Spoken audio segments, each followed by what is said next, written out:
ನಮಸ್ತೆ, ಹ್ಯಾಪಿ ಲೈಫ್ಗೆ ಸ್ವಾಗತ. ಇವತ್ತು ನಮ್ಮ ಪ್ರವಾಸದ 6ನೇ ದಿನ. ಈಗ ನಾವು ತವಾಂಗ್ನಲ್ಲಿದ್ದೇವೆ. ಈಗ ಇಲ್ಲಿನ ಟೆಂಪರೇಚರ್ 8 ಡಿಗ್ರಿ ಸೆಲ್ಸಿಯಸ್. ಇವತ್ತು ನಾವು ತವಾಂಗ್ನಿಂದ ಬಾಂಬ್ಡಿಲಾಕ್ಕೆ ಹೋಗಲಿಕ್ಕಿದ್ದೇವೆ. ದಾರಿಯಲ್ಲಿ ಒಂದು ಲೇಕ್ ಕೂಡ ನೋಡಲಿಕ್ಕುಂಟು. ಇದು ನೋಡಿ, ಬೆಳಗ್ಗೆ 5 ಗಂಟೆಗೆ ನಮ್ಮ ರೂಮಿನ ಕಿಟಕಿಯಿಂದ ಕಾಣುವ ದೃಶ್ಯ. ನಾನು ವಿಡಿಯೋ ಮಾಡಲಿಕ್ಕೆ ಬೇಗ ಇದ್ದದ್ದು. ಇಲ್ಲಿ ನಿನ್ನೆ ರಾತ್ರಿ 4 ಡಿಗ್ರಿ ಸೆಲ್ಸಿಯಸ್ಗೆ ಇಳಿದಿದೆ. ಅಡಿಲಿ ಎಷ್ಟು ಬೇಗ ಬೆಳಗಾಗ್ತದೆ ಅಂತ. ಬೆಳಗ್ಗೆ 5 ಗಂಟೆಗೆ ಹೀಗಾಗ್ತದೆ.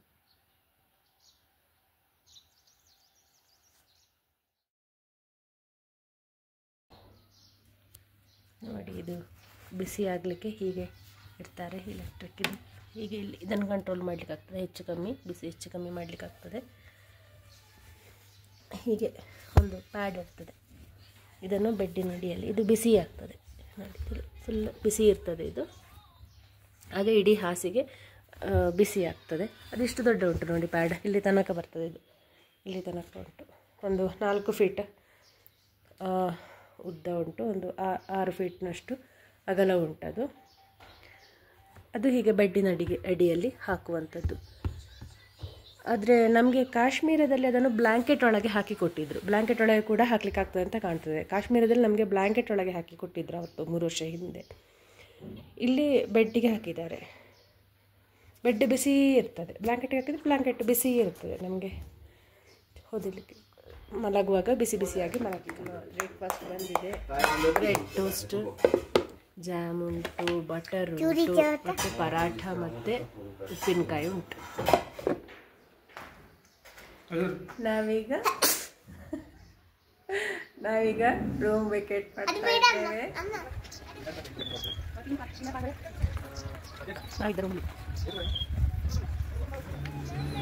ಇದು ತವಾಂಗ್ನಲ್ಲಿ ನಾವು ಉಳಿದುಕೊಂಡಿದ್ದ ಹೋಟೆಲ್. ಎನ್ಚಾಂಟಿಂಗ್ ತವಾಂಗ್ ಅಂತ ಈ ಹೋಟೆಲ್ ಹೆಸರು.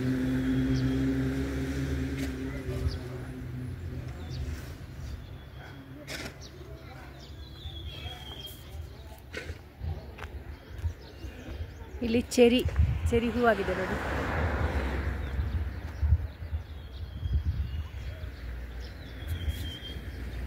ಇದೇನೋ ಗದ್ದೆ ಉಂಟು, ಎಂತ ಗೊತ್ತಿಲ್ಲ. ಇದು ನಂಬರ್ ಉಂಟು, ಯಾರಿಗಾದ್ರೂ ಬರಬೇಕಿದ್ರೆ ಫೋನ್ ಮಾಡ್ಬೋದು.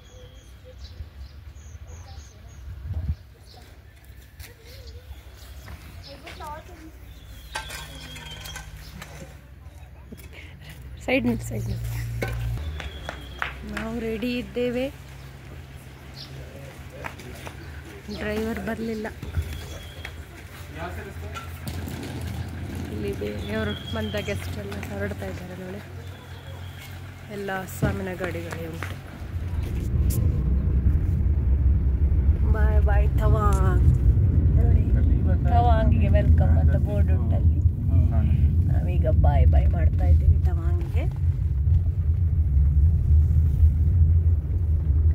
ನಾವೀಗ ಹೋಗುದು ಬಾಂಬ್ಡಿಲಾ ಕಡೆಗೆ. ನಾವು ಅದೇ ದಾರಿಯಲ್ಲಿ ಬಂದದ್ದು.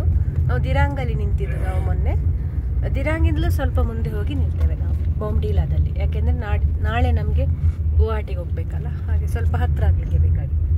ಬಾಂಬ್ಡಿಲಾದಿಂದ 8 ಗಂಟೆ ಜರ್ನಿ ಉಂಟು ಗುವಾಹಟಿಗೆ. ದಿರಾಂಗಿಂದ ಆದರೆ 9 ಗಂಟೆ ಜರ್ನಿ ಉಂಟು. ಹಾಗಾಗಿ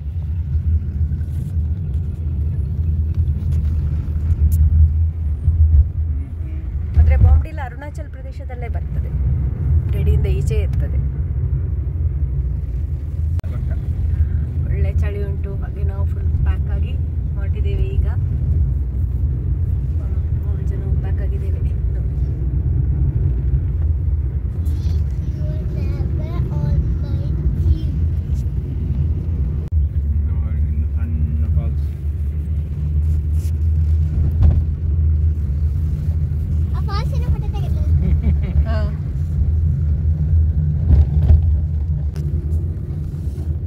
ಗುಡ್ಡೆ ಮೇಲೆ ಒಂದು ಮನೆ.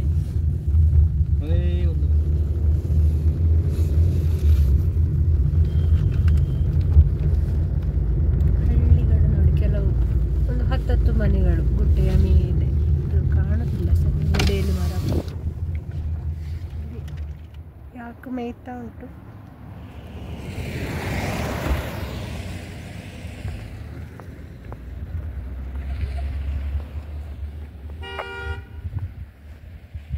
ನೋಡಿ, ನಾನಿಲ್ಲಿ ವ್ಯೂ ನೋಡುವ ಅಂತ ನಿಲ್ಲಿಸ್ಲಿಕ್ಕೆ ಹೇಳಿದ್ದು. ಬೆಟ್ಟ ನೋಡಿ, ಅಲ್ಲೆಲ್ಲ ಮನೆಗಳುಂಟು. ಇಷ್ಟು ದೊಡ್ಡ ಗುಡ್ಡ ಕಾಣ್ತದಲ್ಲ, ಅದರ ಮಧ್ಯೆ ಮಧ್ಯೆ ಮಧ್ಯೆ ಎಲ್ಲ ಮನೆಗಳುಂಟು.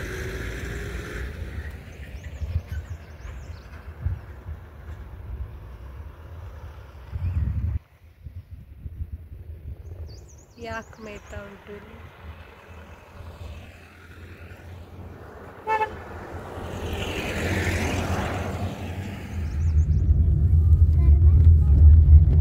ನಾವು ಬರುವಾಗ ಹೋಗಿದ್ದೇವಲ್ಲ ಅದೇ ಜಾಗ. ಅಲ್ಲಿ ನೋಡಿ ಯಾಕೆ ದೊಡ್ಡದಂತ.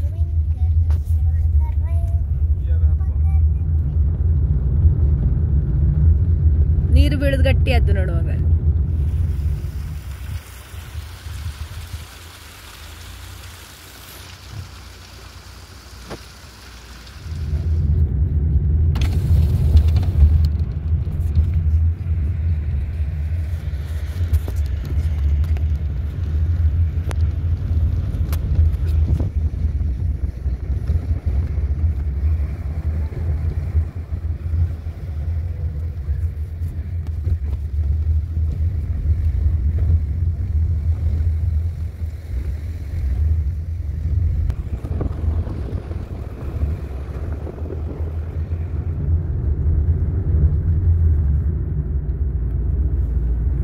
ಈಗ ನಾವು ಸೆಲಾದ ಹತ್ರ ಬರ್ತಾ ಇದ್ದೇವೆ.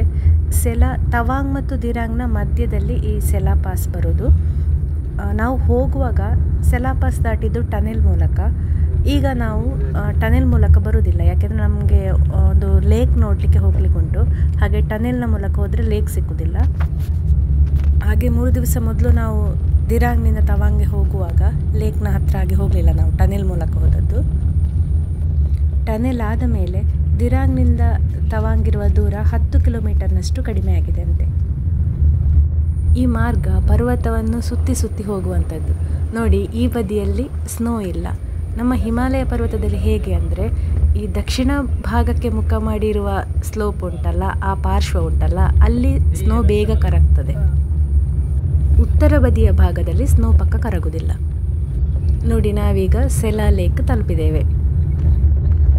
ಈ ಸೆಲಾ ಲೇಕ್ನ ವಿಶೇಷತೆ ಎಂತ ಅಂದರೆ, ಇದು ವರ್ಷದಲ್ಲಿ 4 ತಿಂಗಳು ಗಟ್ಟಿಯಾಗಿರ್ತದೆ, ಹೆಪ್ಪುಗಟ್ಟಿರ್ತದೆ. ಈ ಮಾರ್ಗದಲ್ಲಿ ಬರ್ತಾ ಇರುವಾಗ ಸೆಲಾ ಲೇಕ್ನ ಒಂದು ತುದಿ ಸಿಕ್ಕಿ ಮತ್ತೆ ಸುಮಾರು 1 ಕಿಲೋಮೀಟರ್ ಅದರ ಬದಿಯಲ್ಲೇ ಹೋಗಿ ಇನ್ನೊಂದು ತುದಿಯಲ್ಲಿ ನಾವು ಅದಕ್ಕೆ ಲೇಕಿಗೆ ಇಳಿಲಿಕ್ಕೆ ದಾರಿ ಇರುವಂಥದ್ದು. ಈ ಸರೋವರ ಸುತ್ತಮುತ್ತಲಿನ ಮೊನ್ಪಾ ಜನಾಂಗದವರಿಗೆ ಒಂದು ಪವಿತ್ರವಾದ ಸರೋವರ ಅಂತೆ. ನಾವು ಹೋದದ್ದು ಏಪ್ರಿಲ್ 2ನೇ ತಾರೀಕು. ಆವಾಗ ಮಂಜುಗಡ್ಡೆ ಎಲ್ಲ ಕರಗಿ ಆಗಿತ್ತು. ಜನವರಿ ಫೆಬ್ರವರಿಯಲ್ಲಿ ಬಂದರೆ ಈ ಸರೋವರದ ಮೇಲೆ ನಡೆದಾಡ್ಬೋದಂತೆ.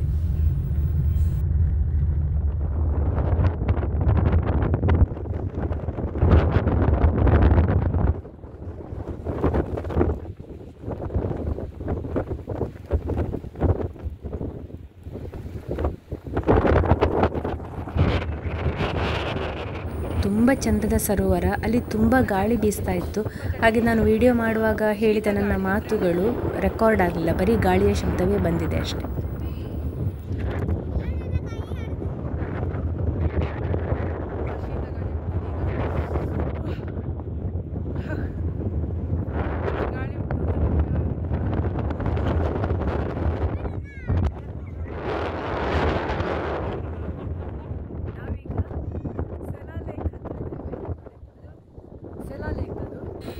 ಹಿಮಾಲಯದಲ್ಲಿ ಉಂಟಲ್ಲ, ನಮಗೆ ಆಗುವ ಚಳಿಯ ಅನುಭವ ಅಲ್ಲಿನ ವಾತಾವರಣದ ಉಷ್ಣತೆಯ ಮೇಲೆ ಡಿಪೆಂಡ್ ಆಗಿರುವುದಿಲ್ಲ, ಬೀಸುವ ಗಾಳಿ ಮೇಲೆ ಡಿಪೆಂಡ್ ಆಗಿರ್ತದೆ. ಯಾಕೆಂದರೆ ಅದು ಹಿಮದ ಮೇಲಿನಿಂದಾಗಿ ಹಾದು ಬರುವ ಗಾಳಿ. ಬುಮ್ಲಾದಲ್ಲಿ ನಾವು ಹೋಗುವಾಗ 2 ಡಿಗ್ರಿ ಸೆಲ್ಸಿಯಸ್ ಇದ್ದದ್ದು, ಆದರೆ ನಮಗೆ ಇಷ್ಟು ಚಳಿ ಆಗಲಿಲ್ಲ. ಇಲ್ಲಿ 6 ಡಿಗ್ರಿ ಸೆಲ್ಸಿಯಸ್ ಇದ್ದದ್ದು, ಆದರೆ ತುಂಬ ಚಳಿ ಆಗ್ತಿತ್ತು, ಯಾಕೆಂದರೆ ಗಾಳಿ ಹಾಗೆ ಇತ್ತು. ಬುಮ್ಲಾದಲ್ಲಿ ಇಷ್ಟು ಗಾಳಿ ಇರಲಿಲ್ಲ. ಗೂಗಲ್ನಲ್ಲಿ ನಾವು ಟೆಂಪರೇಚರ್ ನೋಡುವಾಗ ಯಾವಾಗಲೂ ಕರೆಂಟ್ ಟೆಂಪರೇಚರ್ ಹಾಕಿ ಕೆಳಗೆ ಫೀಲ್ಸ್ ಲೈಕ್ ಅಂತ ಇರ್ತದಲ್ಲ, ನಮ್ಮ ಊರಿನಲ್ಲೂ ಬೇಸಿಗೆಯಲ್ಲಿ 30 degree Celsius feels like 35 degree Celsius ಅಂತ ಇರ್ತದಲ್ಲ, ಹಾಗೆ ಇಲ್ಲಿ 10 degree Celsius but feels like 4 degree Celsius ಹಾಗೆ ಇರ್ತದೆ. ಬೇಡ ಬೇಡ ಉಂಟ ರೋಡಲ್ಲೆಲ್ಲ ಸ್ನೋ ಎಲ್ಲ ಕರಿ ಕರಿ ಕಪ್ಪಾಗಿ ಉಂಟು ನೋಡಿ, ಎಲ್ಲ ಐಸ್ ಇದು ಎಲ್ಲ ಕಪ್ಪು ಕಪ್ಪಾಗಿ ಉಂಟು.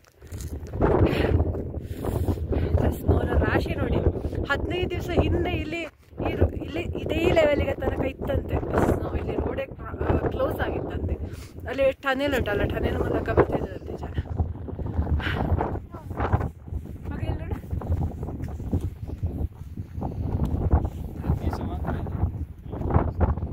15 ದಿವಸದಲ್ಲಿ ಇರುವ ಈ ಸ್ನೋ ಎಲ್ಲ ಕರಗಿ ಹೋಗ್ತದೆ.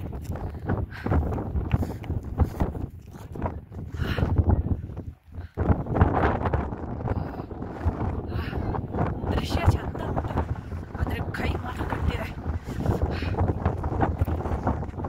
ನನಗೆ ಗ್ಲೌಸ್ ಹಾಕಿದರೆ ಮೊಬೈಲ್ ಹೋಗ್ಲಿಕ್ಕೆ ಆಗುತ್ತಿಲ್ಲ, ಅದು ನಾನು ಗ್ಲೌಸ್ ತೆಗೆದಿಟ್ಟಿದ್ದೇನೆ. ಸಮುದ್ರ ಮಟ್ಟ ಇದೆ 13,700 ಫೀಟ್ ಎತ್ತರದಲ್ಲಿದ್ದೇವೆ ನಾವು. ಆಕ್ಸಿಜನ್ ಲೆವೆಲ್ ತುಂಬ ಕಡಿಮೆ ಉಂಟಿದೆ. 10,000 ಫೀಟಿಗಿಂತ ಮೇಲೆ ಹೋದರೆ ಹಾಗೆ ಆಕ್ಸಿಜನ್ ಲೆವೆಲ್ ಕಡಿಮೆ ಆಗ್ತದೆ. ಚಂದ ಉಂಟು ಮಾತ್ರ ನೋಡಿ, ಅದರಲ್ಲಿ ಅಲೆ ಬರ್ತದೆ, ಆ ಲೇಕಿನಲ್ಲಿ ನೋಡಿ ಅಲೆ ಬರ್ತದೆ ನೋಡಿ, ವೇವ್ಸ್ ಬರ್ತದೆ ನೋಡಿ. ಸಮುದ್ರದಲ್ಲಿ ಹೇಗೆ ವೇವ್ಸ್ ಬರ್ತದೆ ಆ ರೀತಿ ವೇವ್ಸ್ ಉಂಟು, ಕಾಣ್ತದೆ. ಬಹುಶಃ ಅದು ಇಲ್ಲಿ ತನಕ ಇತ್ತ ಅಂತ ವೇವ್ಸ್ ಬಂದು ಹೋದಾಗೆ ಕಾಣ್ತದೆ. ಎಲ್ಲ ಬೇಲಿ ಉಂಟು ಅಲ್ಲಿ ನೋಡಿ. ಇಲ್ಲಿ ಕೆಳಗೆ ಇಳಿಲಿಕ್ಕೆ ಸ್ಟೆಪ್ಸ್ ಉಂಟು, ಎನರ್ಜಿ ಇದ್ರೆ ಹೋಗ್ಬೋದು. ಸ್ಟೆಪ್ಸ್ ಉಂಟು ಕೆಳಗೆ ಅಲ್ಲಿ ತನಕ, ಆದರೆ ಇಲ್ಲಿ 2 ಸ್ಟೆಪ್ ಹಿಡಿದಾಗಲೇ ಉಸಿರು ಇಳಿಲಿಕ್ಕೆ ಕಷ್ಟ ಆಗ್ತದೆ. ಊರಿಗೆ ಒಳ್ಳೆ ಎನರ್ಜಿ ಉಂಟಂತ ಇಲ್ಲಿಂದಲೇ ತುಂಬ ಜನ ಟೂರಿಸ್ಟ್ ಬಂದಿದ್ದಾರೆ ನೋಡಿ. ನಮ್ಮ ಹಾಗೆ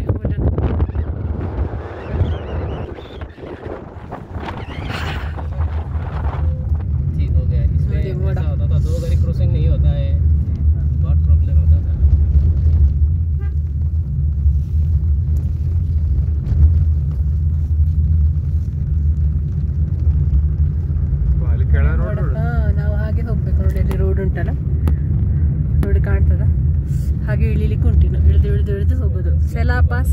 ಇದಕ್ಕೆ ಸೆಲಾ ಪಾಸ್ ಅಂತ ಹೇಳುದು. ಈ ಪಾಸ್ ಕಳೆದ್ರೆ ಮತ್ತೆ ಆಚೆಗೆ ಇಲ್ಲ, ತುಂಬ ಹೈಟಿನ ಇಲ್ಲ, ಸ್ನೋ ಸಿಕ್ಕುವಷ್ಟು ಐತಲ್ಲ ಇದಿಲ್ಲ.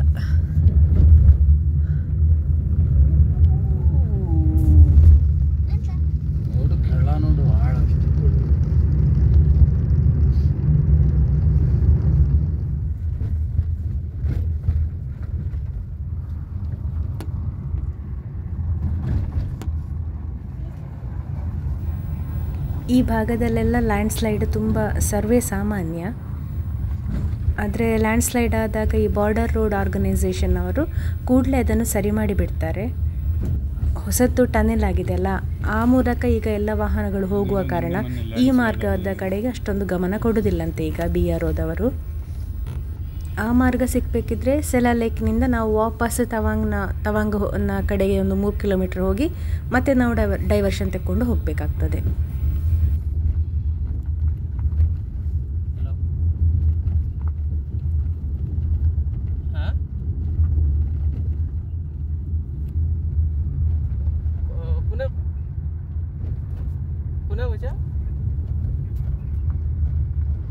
আপনি ৰাতিপুৱা যে ফোন কৰিছিল না 700 নাম্বাৰটো দি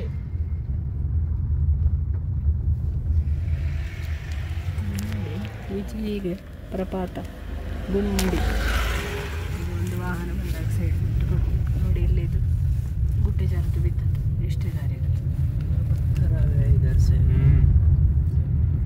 ये रास्ता बहुत डेंजरस है. डेंजरस है, डेंजरस. अगर वहाँ से वो ये जो पत्थर एक था ना बड़ा वाला, ये पत्थर अगर आने से तो गाड़ी में अगर बाइसेंस लग गया ना तो पूरा जाएगा, पूरा नीचे जाएगा. गाड़ी को ये पूरा ले जाएगा वो.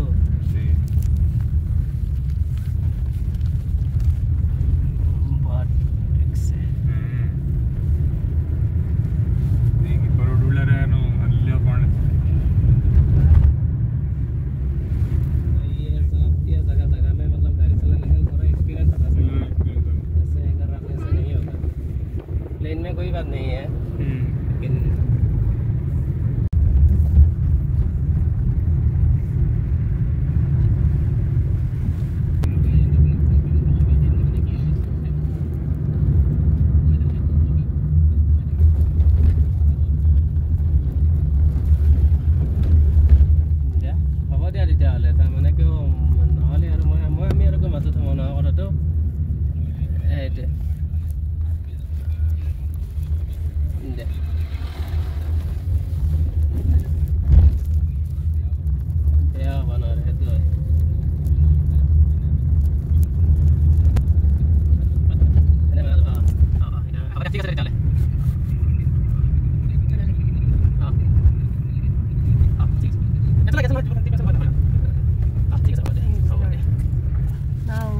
ದಿರಾಂಗಿಂದ ಮೊನ್ನೆ ತವಾಂಗಿಗೆ ಹೋಗುವಾಗ ಇಲ್ಲಿ ತಿರುಗಿದ್ದು, ಇಲ್ಲಿ ಸೀದಲ್ಲಿ ಟನೆಲ್ನೊಳಗೆ ಹೋದದ್ದು.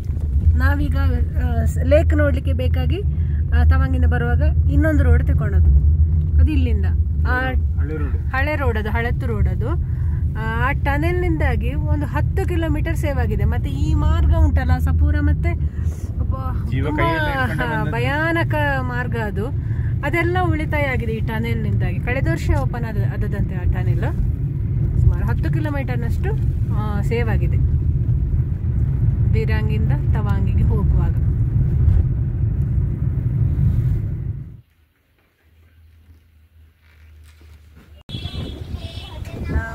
ನಾವು ಕರ್ನಾಟಕದವರು ಅರುಣಾಚಲ ಪ್ರದೇಶದಲ್ಲಿ ಈ ರಾಜಸ್ಥಾನಿ ಹೋಟೆಲಿಗೆ ಬಂದು ನೋಡ ಎಂತ ತಿಂತೇವೆ ಅಂತ. ಕಚೋಡಿ ಇದು ಒಂಥರ ಒಳಗೆ ಹೀಗೆ ಇರ್ತದೆ ನೋಡಿ, ಸ್ಟಫಿಂಗ್.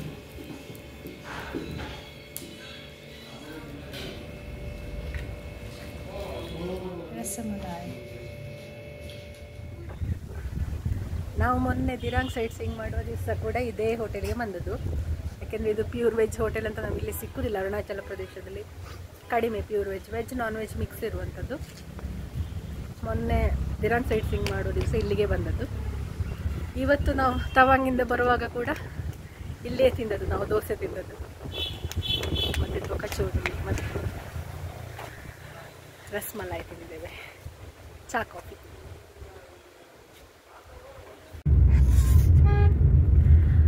ಅಲ್ಲಿ ತವಾಂಗಲ್ಲಿ 6-7 ಡಿಗ್ರಿ ಅಂತ ಹೇಳಿ ಇಲ್ಲಿ ನಾವೀಗ ದಿರಾಂಗಿಗೆ ಬಂದಿದ್ದೇವಲ್ಲ, ಇಲ್ಲೀಗ 15-16 ಅಂತ ಹೇಳೋ ನಮಗೆ ಸ್ವೆಟರ್ ತೆಗಿಯುವಂತ ಆಗ್ತದೆ.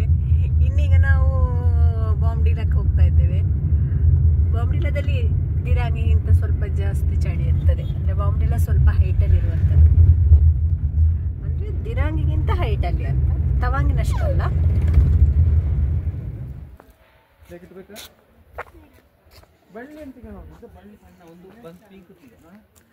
ನಾವೀಗ ಬಾಮ್ಡಿಲಾ ಮೊನೆಸ್ಟ್ರಿಗೆ ಬಂದಿದ್ದೇವೆ. ಇದು ಬಾಮ್ಡಿಲಾ ಮೊನೆಸ್ಟ್ರಿ.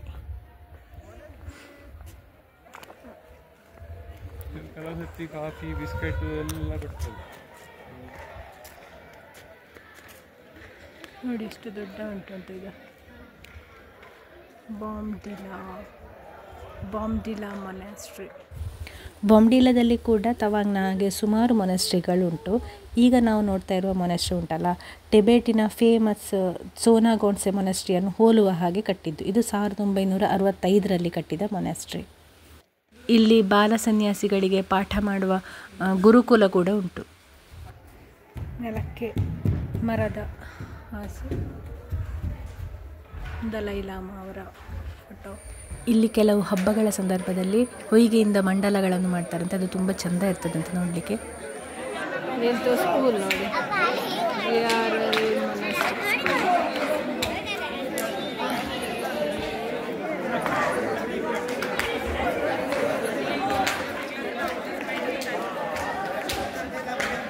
ಎಂತ ಪಾಠ ಆಗ್ತಾ ಉಂಟು ಇವರಿಗೆ, ಎಂತ ಅಂತ ಗೊತ್ತಿಲ್ಲ. ಎಲ್ಲರೂ ಒಂದೇ ರೀತಿಯ ಆ್ಯಕ್ಷನ್ ಮಾಡ್ತಾ ಇದ್ದಾರೆ, ಪಾಠ ಮಾಡ್ತಾ ಇದ್ದಾರೆ ನೋಡಿ. ಅವರು ನೋಡಿ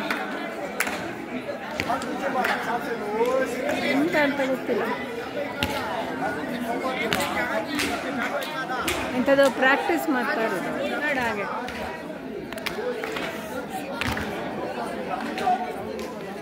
ಅವ್ರು ಹಾಗೆ ಮಾಡ್ತಾ ಇದ್ರು ಅಂತ ಇವನು ಮಾಡಿ ತೋರಿಸ್ತಾ ಇದ್ದಾನೆ ಇಲ್ಲಿ. ನಾವೀಗ ಬಾಂಬ್ಡಿಲಾ ಮೊನೆಸ್ಟ್ರಿಯಲ್ಲಿ ಇದ್ದೇವೆ ನಾವೀಗ. ನಮ್ಗೆ ಇಲ್ಲಿ ಕನ್ನಡದವ್ರು ಸಿಕ್ಕಿದ್ದಾರೆ ನೋಡಿ, ಅವರು ಕನ್ನಡ ಮಾತಾಡ್ತಾ ಇದ್ದಾರೆ. ವಿಶೇಷ ಅಂತ ಗೊತ್ತುಂಟ, ಅವ್ರು ನಮ್ಮ ಯೂಟ್ಯೂಬ್ ಚಾನಲ್ ನೋಡಿದಾರಂತೆ. ಅವರು ಬೆಳಗಾವಿಯವರು, ಅವರು ನಮ್ಮ ಯೂಟ್ಯೂಬ್ನಲ್ಲಿ ನೋಡಿದಾರಂತೆ. ಅವರು ಮಾತಾಡಿಸ್ತಾ ಇದ್ದಾರೆ ನಮ್ಮನ್ನು. ಖುಷಿ ಆಯಿತು, ಬೆಳಗಾವಿಯವರು ನೋಡಿದ್ದಾರೆ ನಮ್ಮ ಯೂಟ್ಯೂಬ್ ಅಂತ, ನಮ್ಮ ಚಾನೆಲ್ ಅಂತ. ಖುಷಿ ಆಯಿತು, ನಮ್ಮನ್ನು ಬಂದು ಮಾತಾಡಿಸಿದ್ರು ಅವರು. ಅನಿರೀಕ್ಷಿತವಾಗಿ, ಅದು ಕೂಡ ಅಪರಿಚಿತ ಜಾಗದಲ್ಲಿ ನೀವು ಯೂಟ್ಯೂಬ್ನಲ್ಲಿ ಬರ್ತೀರಲ್ಲ ಅಂತ ಹೇಳಿ ನಮ್ಮ ಹತ್ರ ಬಂದು ಮಾತಾಡಿಸಿದಾಗ ನಮಗಂತೂ ತುಂಬ ಖುಷಿಯಾಯಿತು. ಬಾಂಬ್ಡಿಲಾ ಟೌನ್. ನಮ್ಮ ಪ್ರವಾಸದ 2ನೇ ದಿನ ನಾವು ಗುವಾಹಟಿಯಿಂದ ದಿರಾಂಗಿಗೆ ಹೋಗುವಾಗ ಬಾಂಬ್ಡಿಲಾ ದಾಟಿ ಹೋದದ್ದು, ಆದರೆ ಬಾಂಬ್ಡಿಲಾ ಪೇಟೆಯೊಳಗೆ ಬರಲಿಲ್ಲ. ಇವತ್ತು ಬೆಳಗ್ಗೆ ತವಾಂಗ್ನಿಂದ ಹೊರಟು ಈಗ ಬಾಂಬ್ಡಿಲಾಕ್ಕೆ ಬರುವಾಗ ನಾವು ದಿರಾಂಗಾಗಿಯೇ ಬಂದದ್ದು. ಈ ಪ್ರವಾಸದಲ್ಲಿ ನಾವು ಒಟ್ಟು 3 ಮೊನಾಸ್ಟ್ರಿಗಳನ್ನು ನೋಡಿದ್ದೇವೆ. ಒಂದು ದಿರಾಂಗ್ನ ಮೊನಾಸ್ಟ್ರಿ, ಅದು ತುಂಬ ಚೆಂದ ಆದಂಥ, ಅಂದರೆ ಮಸ್ಟ್ ವಿಸಿಟ್ ಪ್ಲೇಸ್ ಅಂತ ಹೇಳ್ಬೋದು, ಅಷ್ಟು ಚೆಂದ ಉಂಟದು. ಇನ್ನೊಂದು ತವಾಂಗ್ನ ಮೊನಾಸ್ಟ್ರಿ, ಅದು ಹಳೆಯ ಕಾಲದ್ದು ಆ್ಯಂಟಿಕ್ ಲುಕ್ ಇರುವಂಥದ್ದು. ಇನ್ನೊಂದು ಇವತ್ತು ಬಾಂಬ್ಡಿಲಾದ ಮೊನಾಸ್ಟ್ರಿ ನೋಡಿದ್ದು. ಇದರಲ್ಲಿ ಅಂದರೆ ವಿಶೇಷ ಗುರುಕುಲ ಎಲ್ಲ ಇರುವಂತಹ ಒಂದು ಮೊನಾಸ್ಟ್ರಿ ಇದು. ಇಲ್ಲಿಗೆ ಇವತ್ತಿನ ಸೈಟ್ ಸೀಯಿಂಗ್ ಮುಗಿಯಿತು. ಬಾಂಬ್ಡಿಲಾದಲ್ಲಿ ಹೋಟೆಲ್ ಡೇಸಲ್ ನೂರ ಅಂತ ಹೇಳುವಲ್ಲಿಗೆ ನಾವೀಗ ಹೋಗ್ತಾ ಇರೋದು. ಇವತ್ತು ರಾತ್ರಿ ನಮ್ಮ ವಸತಿ ಹೋಟೆಲ್ ಡೇಸಲ್ ನೂರದಲ್ಲಿ. ನಾಳೆ ಆದಷ್ಟು ಬೇಗ, ಅಂದರೆ ಬೆಳಗ್ಗೆ 5 ಗಂಟೆಗಿಂತ ಮೊದಲೇ ನಾವು ಬಾಂಬ್ಡಿಲಾ ಬಿಟ್ಟು ಸಂಜೆ ಮೊದಲು ನಾವು ಗುವಾಹಟಿ ತಲುಪಬೇಕು. ದಾರಿಯಲ್ಲಿ ಬಾಕಿಯಾಗಿರುವ ಜಾಗಗಳನ್ನೆಲ್ಲ ನೋಡಿಕೊಂಡು ಹೋಗುವಂಥದ್ದು. ರಾತ್ರಿ ನಮಗೆ ವಿಮಾನ ಉಂಟು ಬೆಂಗಳೂರಿಗೆ, ನಾಳೆ ರಾತ್ರಿ. ನೋಡಿ, ಹೋಟೆಲ್ ಬಂತು.